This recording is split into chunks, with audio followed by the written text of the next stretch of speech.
Good morning to you, wherever you are, because it is Burning Somewhere for October 4th, 2024. My name is Bernie Burns. I use that intro for therapy, everybody. Sitting right over there, don't call her an Edinburgher, Ashley Burns. How you doing, Ash? I want to talk about this for all of 2 seconds. Okay. Let's say 2 minutes tops we're going to talk about. But it's going to explain a lot about us today. Yeah. Our bad attitude today. So we had a road trip. It's not all roses, everybody.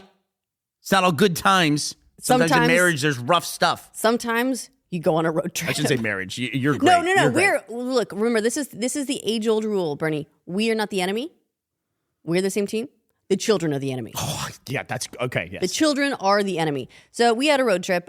We needed to go down to Edinburgh. So we thought we'll do a little overnight. It's going to be a lot of fun. So excited. Favorite city in the world. It's a beautiful city. We're going to eat some lovely food. We'll have a good time. We'll, buy the kids some new shoes. It's going to be easy peasy, fun and squeezy. It's a road trip.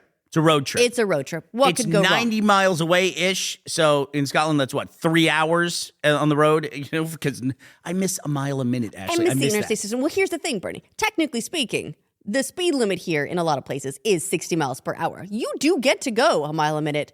In a row? Haven't seen that. Well, there's a weird thing here that's where there's two different speed limits. It's classist, Bernie. So there's the speed limit for all of us normal people in regular vehicles, which is 60 miles per hour. And then there's a speed limit for the big trucks, the lorries, the 18-wheelers, the ones hauling timber or, whiskey or big trucks. Whatever they're hauling, the big guys. Their speed limit is 50 miles per hour. You know what that means, Bernie? What does that mean, Ashley? That means that all of our speed limit is 50 miles per hour because you're going to get stuck behind one of these fuckers. Because there's only one lane going anywhere. And because they're all, it's one lane each direction. What's the point of having one lane and having a different speed limit for different vehicles? It makes no sense to me. No sense whatsoever. Like occasionally you'll get these passing lanes, but they come along so rarely. So rarely. And for some reason, more and more rare as you get further away from Edinburgh. Well. And for some reason, every time someone gets to one, even the heavy trucks floor it. Yeah. No, I don't understand that. When you get to the point where you can finally pass them, and then they get to that point, and then they go from 50 to 70. And it's like, how about you just stay the speed you were going? It's like, stop pretending. We know you're going back to 50. That's not even just the lorry driver. Shoot, that's just anyone like in a camper van or whatever. It's like as soon as you have a chance to pass them, they're like, well, people are going to pass me, so I better gun it now. Yeah. Even though I've had a train of cars behind me. Anyway, we're off on a tangent. We went to Edinburgh. Everyone's fine. Everything's safe. Just everything went wrong. Everything went wrong. There was like a series of events where we have two little kids. It's just like everything was a disaster. Let's just say that. Nothing huge, nothing big. It just kept compounding on it, even to the point where suddenly in the middle of the night, like 10 p.m. at night, we can see mush on his GPS at our house. We had someone staying here, but he was outside of the house somehow, and he just decided, what'd you say he was going on homeward bound, trying to find us? He's going to do a homeward bound. He goes, where are they? They're supposed to be home by now. It's after curfew. That's it. I'm going to go get them. Wherever they are in the world, I will find them. 2 miles straight away from the house, like heading towards a highway. Like he was just like, I'm just gone. I'm leaving. And so we were like, how do we solve this problem from here? The solution was we couldn't. So after this disastrous day, we packed everybody up in the car to drive home at 11 p.m. at night. We started our 4-hour drive that we had to wake up, and a 5-year-old who, by the way, was out like a light. So that was great. He was great. But she couldn't sleep in the car. And it was just, and then halfway home, the engine light in the car comes on. And then when we're like, 10 minutes from home, we get to this road is closed. Good luck. And when it rerouted us, our trip went from 10 minutes left to an hour and a half left at like 2 a.m. And it was just like insane. So done. Talking about done. Over. Everyone's fine. Everyone's safe. That's the important thing. Mush is fine. The most important question is, Mush, why did you decide to take up cardio last night at 10 p.m.? I wish I could post. He's never done cardio. I wish I could, because we can track his history on this thing, but then I can't show the map of where our house is or anything. I wish I could show people, because it's just like all this activity he's got in this little area, and then this one line straight over the course of like 2 hours where he's like, I'm going on a walkabout. That's it. And of all the nights to do it, of all the nights. And I'm obeying the 60-mile-per-hour speed limit. It's fine. We will not dox ourselves. You've already given away enough of your personal information, Bernie. Anyway. With 23andMe, which this applies to you specifically because you've used 23andMe. It's the DNA sort of evaluation website where you basically swab yourself. Genome and then sequencing send and it off. storage forever. It'll tell you all these people that you're related to. It'll tell you basically your sort of background and history, which is actually really useful for a lot of people. If you don't have your parents or your family's sort of medical background, it can be really useful to know if you're prone to certain issues, right? Certain health issues. However, you send this off to 23andMe, and now they're on the verge of bankruptcy. And what's going to happen to that data? Their valuation, Bernie, has dropped 99%. Why? I'm not sure. That's interesting. I'm not sure why it's dropped, but the big... Because that's valuable data, I would think, in this day and age. I'll be honest, if there's one thing that I could undo in my tech fun career or history, it would be to not do that test. Because we did it as a bit on the RT podcast, and I really wish I could undo that. Right. Well, especially now because we're now in a situation where if this company is on the verge of bankruptcy and they're selling things off, can they just sell your genetic data? Sure they can. This is something where the government should step in, I think, and say, look, this is not something that can just be sold to whomever. Although they probably have been selling the data all along, right? Right. Like for all you know, it's like buried somewhere in the terms and conditions that they can just sell all that stuff off. Probably not all that buried either.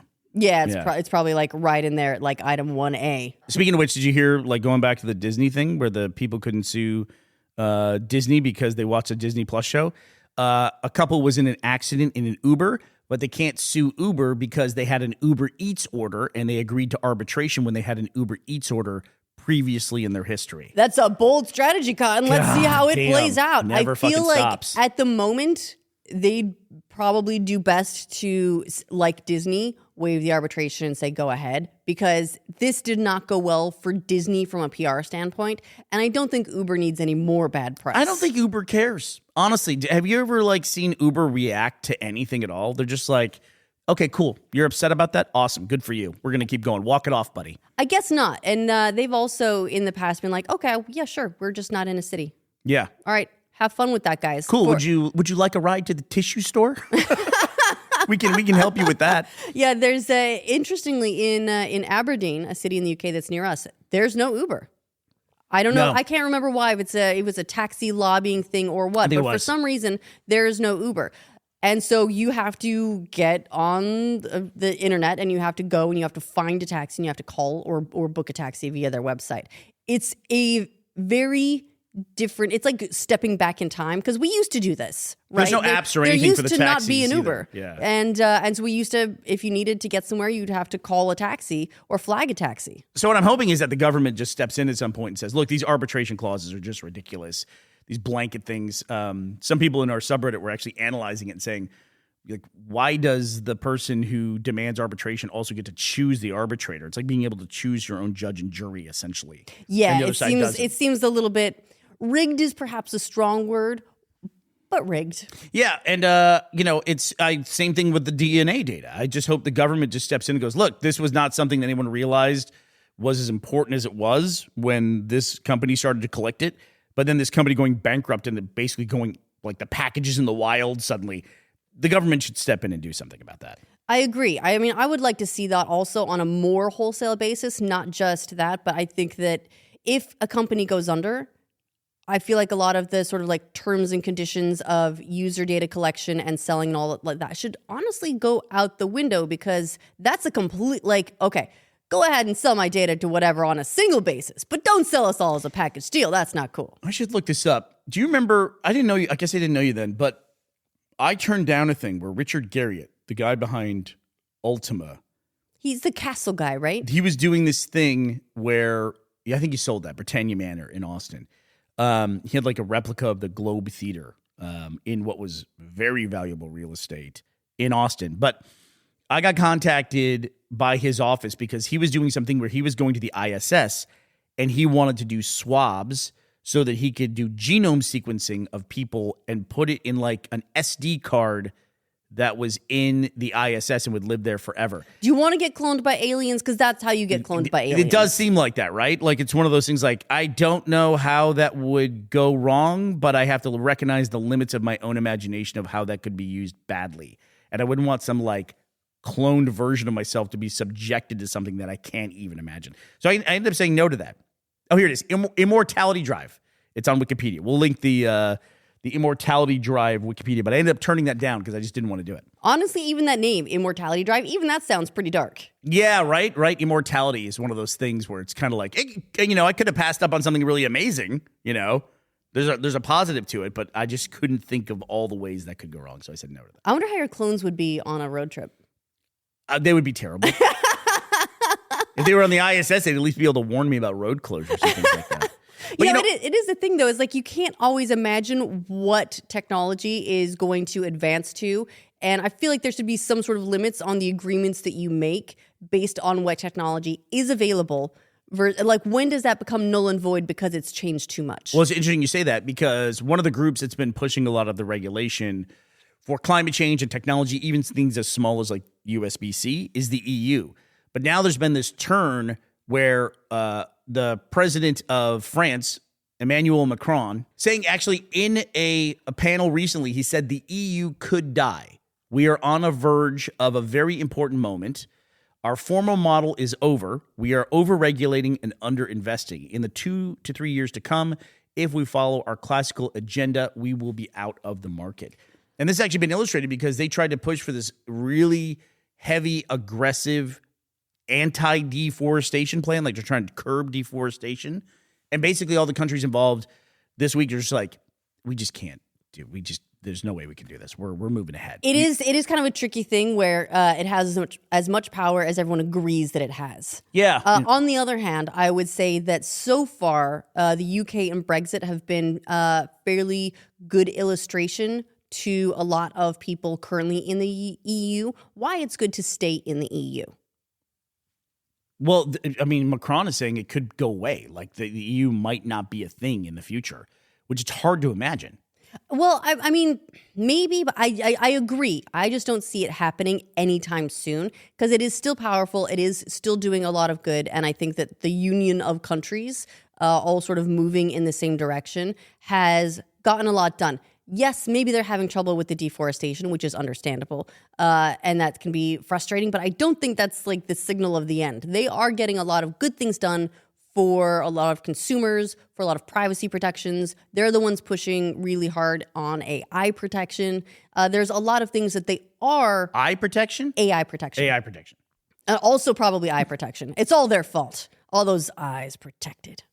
So can I read this article to you from Reuters? Please. The European Commission said it would propose delaying implementation of a law banning the import of commodities linked to deforestation by a year, following calls from industries and governments around the world. The law has been hailed as a landmark in the fight against climate change, but countries and industries from Brazil to Malaysia said it is protectionist and could end up excluding millions of poor small-scale farmers from the EU market. Interesting. Okay. Yeah. Well, I guess we'll see how that goes. But it may mean that they just need to, it's a diversion, Bernie. They're going to have to just go back, go around. It's going to take an hour and a half instead of 10 minutes to get home. But I believe that they can do it.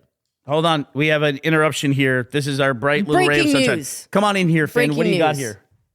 Did you finish your other one? Yeah, finished it. Did you build it? He finished his Lego project. That's one of our rays of sunshine from yesterday. We were able to go to the Lego store in Edinburgh, and he got a little train set, and that's going to be our thumbnail for this podcast. Actually, his finished one. We will take a picture of this train thumbnail. All right, Finn, do you want to say bye, everybody, at the end? We'll tell you when to say it. Come on over here, stand right here, and I'll tell you when to say bye, everybody. All right, Ashley, who do we have to thank for today's podcast? We would like to thank Orphan Crippler.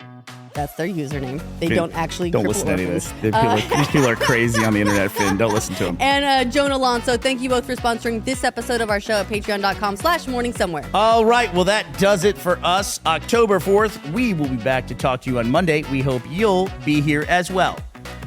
Bye, everyone. You did great, bud.